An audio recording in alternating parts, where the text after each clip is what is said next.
Të nderuar vëllezër besimtar, në shoqërinë tonë apo në rrethin tonë është bërë problem me gjetë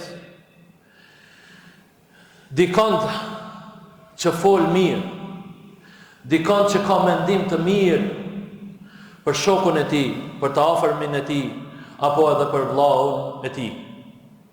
Përndryshe ka shumë tjerë të cilët për me bë muhabetin, bisedën më atraktive, më të heshme pak, më të ndëgjueshme pak, mundohet me fol shumë keq për vllahun e tij, për shokun e tij, për të afërmin e tij.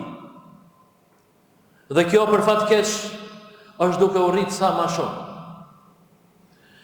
Andaj ta quash veten musliman, ti thush vetes musliman, ti bish sejdë Allahut xhaleshanuhu, të marrësh abdes, dhe të folësh keq për vllahun tënd, dhe të folësh fjalë të këqija për të afërmin tënd, për shokun tënd, nuk ka poshtërsi më të madhe.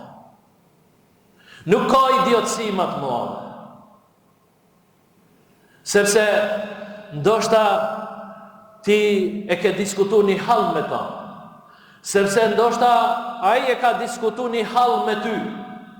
Dhe ti e ke shpërdor hallin e tij dhe nxjerr përfundime të cilat janë të këqija për shokun tënd, dije se kjo është poshtërsi e madhe. Pejgamberi sallallahu alaihi wasallam ka thonë: kush beson Allahun dhe ditën e gjykimit, le të flas mirë ose le të hesht. Kjo është fjala e pejgamberit sallallahu alaihi wasallam. Ose fol mirë ose hesht.